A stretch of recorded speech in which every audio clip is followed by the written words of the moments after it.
Hi everyone. I'm as I was introduced, I'm going to do this again. So happy to be here today. I'm the president of a French Medical Cannabis and CBD Trade Association, and here to give you today some information about what's been happening in France recently. We like to do things slow because we're French, but we like to do them in a positive way. At least it's what I think. If you want, we can also later on during the discussions discuss CBD as well, if it's a matter of interest to you. So maybe just a quick look at what we do and who we are. So we are a European Trade Association. It's actually a specific status in France. And so that means that we're able to sign official agreements with the authorities. And so we cover everything related to cannabinoid and how they're used in whether it's consumer goods or medicines. So we were launched in 2020 after a Cannavape decision with the European Court of Justice, and we've been developing across Europe. Our main goal is to participate in the regulation, but also to help grow the market, and we'll get into that a bit. And of course, a lot of education. As you know, cannabis is a complicated topic, to say the least. So that's where we also come in. Maybe to give you an idea of what we do and who are our members. So we have companies that are both based in France and outside of France. We have most of the French big companies, whether it's cannabis companies or people that are outside the space and wanting into a space. We have a lot of international players as well. I think there's a member here from the UK as well. And so our members currently provide all of the products that are currently dispensed in the pilot program. And as you can see, quite a few of them are actually based outside of France. Even for, just as an example, but our strategy from day one was to bring companies from outside the cannabis space to help work with regulators, companies that were interested in the space. So just for those of you who know BitFrance, for instance, we have the two largest retailers, this is for the CBD part, which are involved in the trade associations since the start. And that helps a lot when you talk to regulators. So maybe let's take a step back and have a look at the medical cannabis pilot program and where we are currently. So for those of you who don't know, initially France decided to start with its program back in 2019 when something called COVID came along. So it got a bit slightly delayed. So it was a political initiative from MP, which then became Health Ministry during COVID. So that sort of helped, but also delayed the whole thing. So finally, it started in March 2021. So right in the middle of COVID. I mean, we tend to forget, but COVID lasted up until end of 2022, restrictions, etc. And so at the start, it was designed to last for 2 years. And because we're French and the goal of the pilot program is a bit weird, it wasn't here to see if medical cannabis was interesting for patients.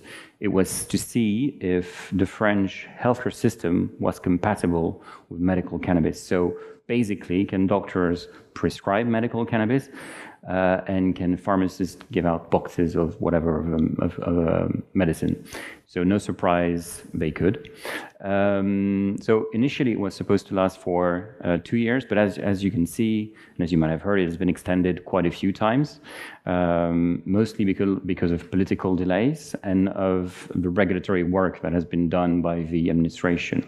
So the problem with cannabis, so first off, it started during COVID, so that didn't help. And then basically the French authorities realized that the regulation that we want to put in place would take much longer to prepare, especially given the constraints from European regulation. And I think you mentioned it in your presentation earlier, we are in a European context and countries want to do something, but they realize they actually can't do it. So that's why it takes a lot of time. So initially, it was designed to last for 2 years. It was extended for an additional year. And end of 2024, they actually passed into the law. So there's an actual new category for cannabis medicines in what we call the Code de la Santé Publique, which is our health regulation. And basically, the market was supposed to start in January 2025. Then we had a political shit show in France with new elections, etc. So everything got delayed again. And that's where we are currently. So today, standing where we are, we expect the framework to start somewhere between January and March 2027, meaning we will go from the pilot program to full-on medical cannabis program. So if you look at the specifics of the pilot program, so we've had about 3,000 patients that were part of the pilot program. Since we like free stuff in France, suppliers were supposed to give the products for free for the initial duration of a program, so that means the first 2 years. Since then, so since 2023, they've been, actually Social Security has been paying for the products, but meaning that patients do get the product for free in France. And this is really important as part of the French system. As a French person, I have a little green card, what we call carte vitale. When I go to a pharmacy, I have a script. I go there, I get my medication. I never pay anything. And this is really part of a French healthcare system. No one pays for medication in France. If it's prescribed by a doctor, you never pay for it. Either because it's covered or you get a private coverage, which is mandatory if you have a job. If you're out of a job, it's covered by the French state. So we estimate the potential of the market to reach probably around 200 or 300 million in 2028, so that's after 2 full years. As I said earlier, it's designed to start right after December 2026. There are currently 5 eligible medical conditions. I'll get into detail a bit after that. But so currently, as part of a program, there were 2 formats that were given out to patients: oils and flowers. So it was mostly oils, about 90%. The reason behind this is because the supply of flowers was a bit problematic at the start because of quality and timing, etc. So it was a pretty rough start for flowers. But today there are no more flowers in the French pilot program. Why? Because the authorities decided to pull that format out of the market because they don't want patients to manipulate any flower. I'll get into this later on, but they will allow flower as long as it's in a secured format, like an inhalation device, for instance. Important to note that medical cannabis was prescribed in public hospitals. So that means that today we have about 200 hospitals that have been participating in the program that are still doing so. So we have about 2,000 doctors that have been trained and have been prescribing throughout the last years, which is, when the market opens up, a really important thing. So these are figures from the official report from the pilot program. So here you have the split between the different conditions. What's interesting here is basically you can see that most of it is related to pain. I'd say the only category which is not pain is what is linked to epilepsy. So what we see here is about 80% of the market is related to pain, and it's been actually decreasing, so more about 9%. Here you have, this is the average quantity of CBD per indication, per quintile of the patient population. So you can see there's a really big difference in terms of what's being prescribed for CBD per indication, which makes a lot of sense. And this is the same thing here. If you want to take a photo, you can. And this is the same thing for THC. So these are the daily dosages which are currently still being prescribed in the pilot program.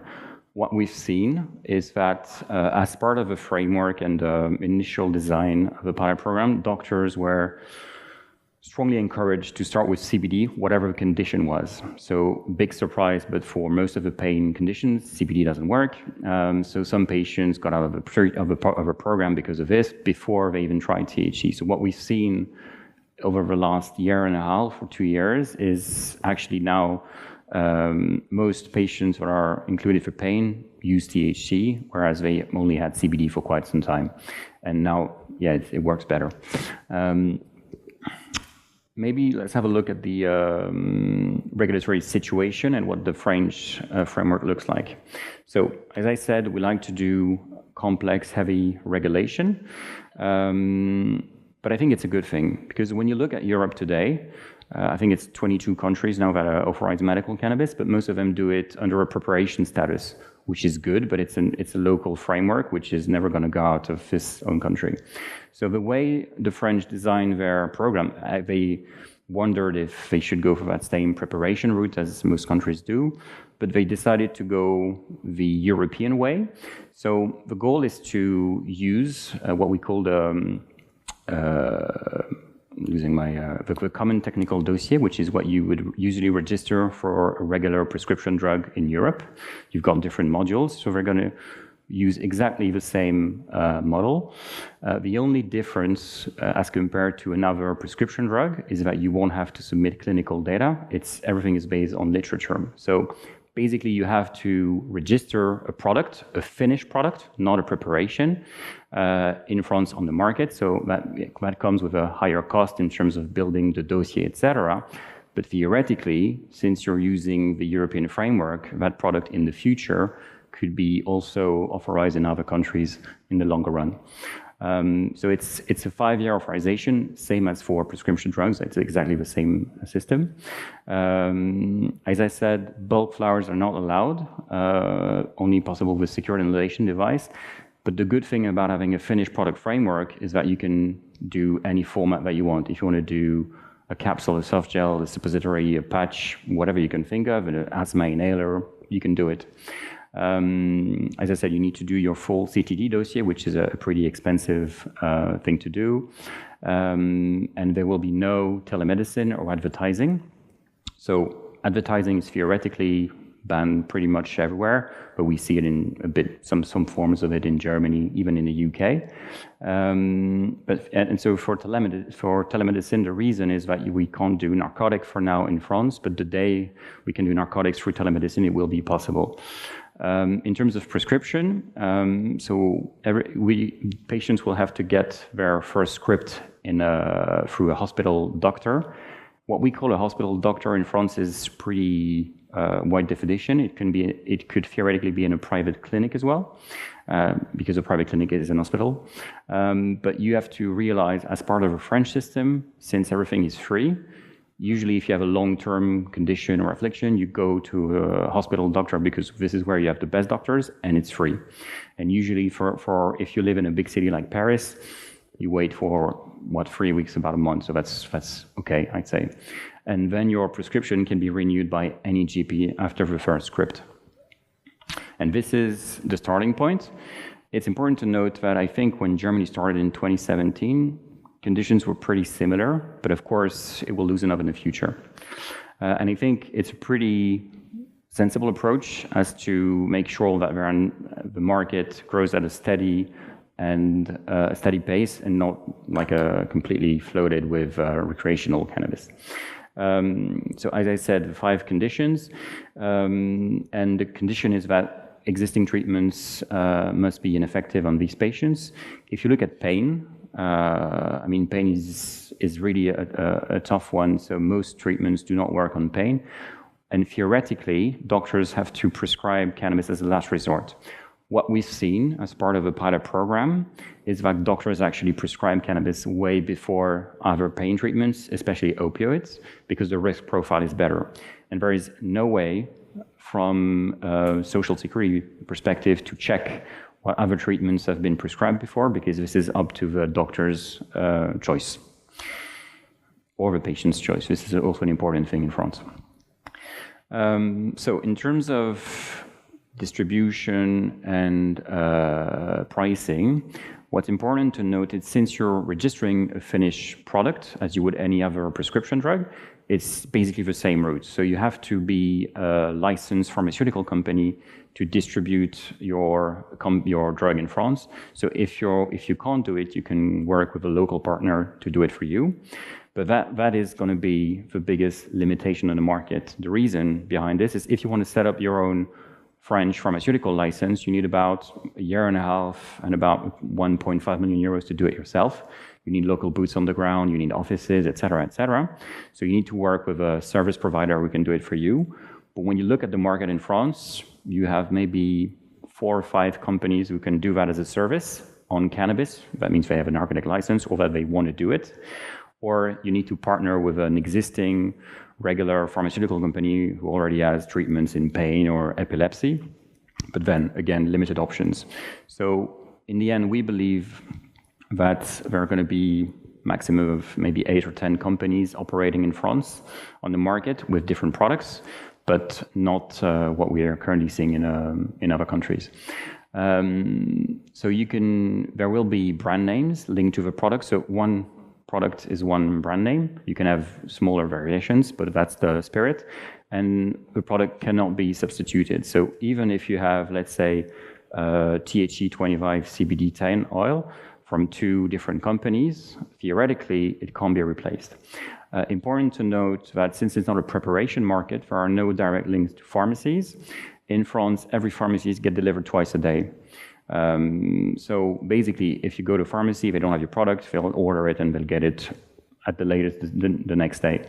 So you will go through a local pharmaceutical logistics company, but that's it. There is no direct links to the pharmacy. And pricing will be done directly by the authorities. That is because there will be theoretically reimbursement, and I'll get into detail after that. So since there will be reimbursement, products, the pricing logic will be set by the authorities, and it's going to be the same logic for every product category. So for instance, for a cannabis oil, which contains CBD and THC, then the price is going to be X per milligram of THC and X per milligram of CBD. For a soft gel, it's going to be another logic. For a capsule, et cetera, et cetera. For an inhalation device with a cartridge, it's going to be something else. So this is going to be set by product category. So that means if you're the only one on your category, you're also sort of setting up the price with your first discussion with the authorities. I've put this here as an example, but this is the price. These are the prices that Social Security is currently paying the providers of a pilot program. So as you can see, it's 18 cents US euros per milligram of THC and 3.8 cents per milligram of CBD. So the pricing for THC is here pretty high when you compare it to what you get in Europe. And so in terms of revenue per patient, if we can call it like this, today it's between 150 and 400 euros per month. If we look at the actual regulation and where we currently stand, so I'd say there are 3 major texts on top of the law, which are really important. So there's basically a decree on cannabis medicines, an order on the specifications on said medicines, and then another one on the cultivation for cannabis. So this is for French companies wanting to cultivate.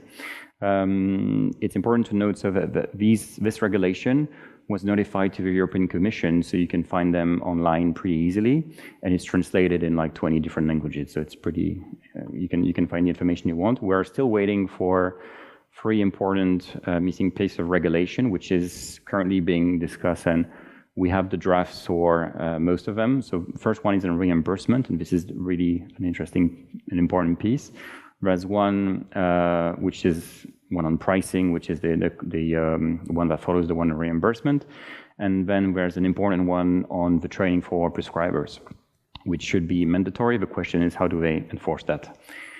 So if we have a look at reimbursements, since it's going to be, the goal is to have these treatments reimbursed by Social Security, and this is something that the authorities and Social Security has been working on for quite some time. I mean, picture it for yourself, but you're a patient, you've been getting a product for free for 5 years. Imagine that, oh no, tomorrow you need to pay this $200 a month. This is never going to cut it politically. So the authorities have asked our local authorities of the High Health Authority, which is another authority that the one that registered the product with. So this authority is supposed to evaluate the medical benefit of medical cannabis in the different conditions. And it's a pretty lengthy process. So they, as part of this process, they asked the current providers or interested companies to participate in a submission to help them evaluate cannabis. So we, in September last year, we pulled together a group of 14 companies to work on a common dossier to be able to defend the reimbursement of medical cannabis. So this was back in September, and it was slightly pushed back, as always, because the High Health Authority realized they were missing a piece of regulation, and without it, they could not finalize their evaluation. We're really administrative people. So these are the company that participated in the program. That's public information. And so the goal of that dossier was to work on the authorized medical conditions and to look at what we could, what sort of proof we could bring to the authorities in terms of efficacy, improvement of quality of life. Of course, when you talk about cannabis, it's really hard to bring actual efficacy data, but we mostly focused on improvement of quality of life. And what was important in France is that we've had massive support from the patient communities, especially having about 3,000 of them involved in the program with real life-changing stories. So this is the evaluation timeline, which is ongoing and is really important. So, as I said, it started last year, back in December 2025. So the HS realized they were missing a piece of regulation and they couldn't finish. So we received that missing piece of regulation from the authorities a few months back now. And this regulation should be adopted somewhere around June. I hope so. You know, there's a new virus running around in Europe, so one never knows. But apparently it seems to be pretty settled down. And towards the end of the year, there will be public hearings with people who submitted the dossier, patients association, etc., to defend the reimbursement of medical cannabis. If, for any reason, the High Health Authority says, okay, we can't allow for reimbursement, then pricing would be free, meaning you would set your own price. This is, from our perspective and from the discussions that we've had with the authorities, this is not the goal. Of course, they want it to be reimbursed. What is pretty likely is that the Health Authority will say, we'll give reimbursement for now, and then in 3 or 5 years' time, we need to evaluate the actual benefits on the population.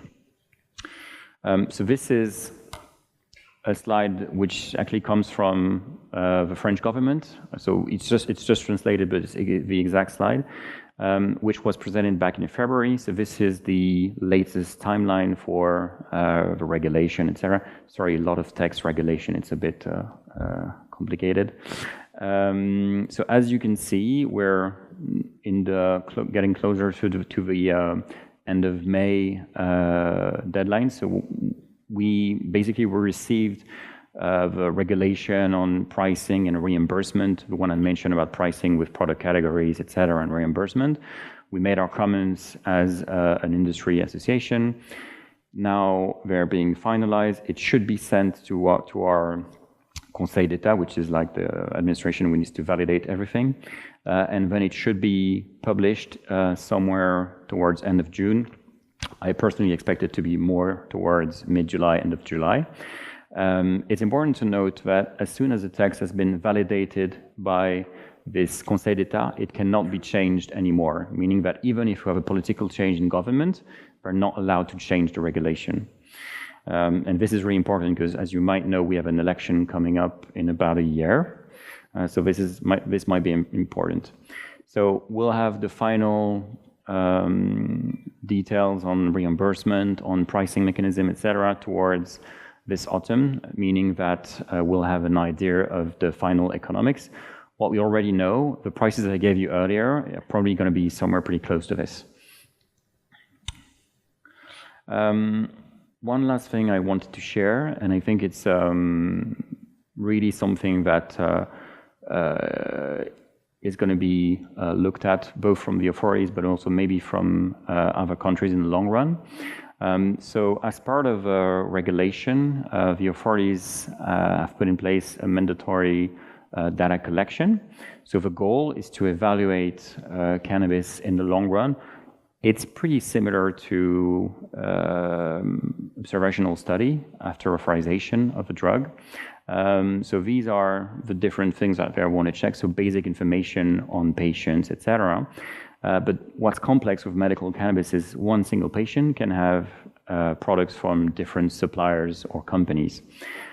So because of this, and the regulator wants a global report on the category, Basically, we've had to come up with a tool that could be used by everyone to collect the data and actually publish a report.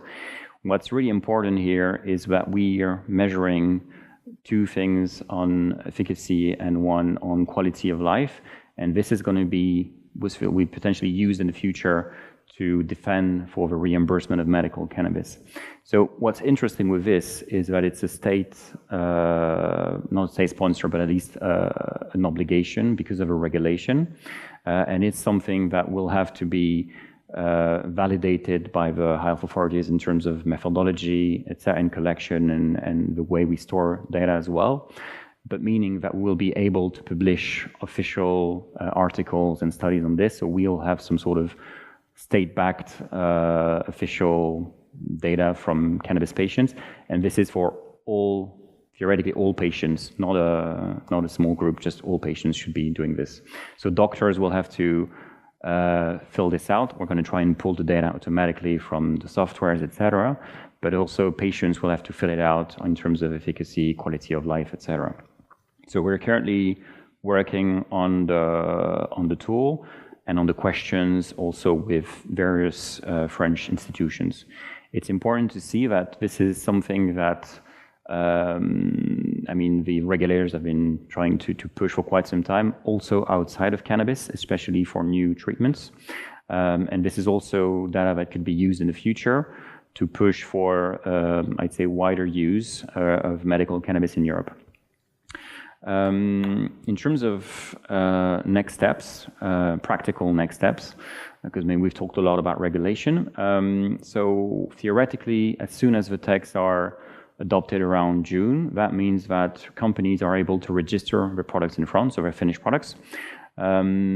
So just after the texts are published, the ANSM, which is the Agence Nationale de Sécurité du Médicament et des Produits de Santé, so basically the drug regulator, will publish what they call a notice to applicants, which is basically a guide that outlines what you need to do to register a product. So there is already a draft version of this, but they will be slightly updated within the coming months. And there will be guidance on what you need to do to submit your dossier, register your product, and everything that you need to do. So probably news around June, July. And theoretically, that means that companies can submit their product and be ready for when the market opens up. As part of a regulation, the ANSM has 7 months. This is common European regulation, 7 months to theoretically evaluate a drug. But this is reduced to 3 months for current suppliers of a pilot program on the current products of a pilot program. So let's say one of the suppliers of a pilot program wants to put a new product on the market, which is not on the market. This will take 7 months. If they want to authorize their current product, it's going to be 3 months. One last thing I wanted to share. This is something that we got published officially through a request for information. So this is an extract from a study which was officially conducted by the NSM during the pilot program. It was published in September. We're going to publish the full study soon. But this shows basically the reduction of consumption for different pain treatments for patients. I think this one is for neuropathic pain. So the black line that you see in the middle is when the patients were starting the treatments with medical cannabis, and you can see the actual decrease in the use of other pain treatments. So this is important because this is actual data that proves that there is a reduction in the consumption of other drugs. And this is from an economic point of view for the regulator, which pays for all these medication. This is actually really important proof. And this one is for, I think it's the same one for palliative care, which currently in Europe, we have a lot of discussion around assisted suicide, etc. But of course, if we can make also palliative care a better end of life, cannabis is definitely a treatment that should be used. And you can definitely see the data here shows that there's a reduction in the consumption of other drugs. And basically, people have a better end of life. And I think that's just about perfect in terms of timing. Thank you, everyone.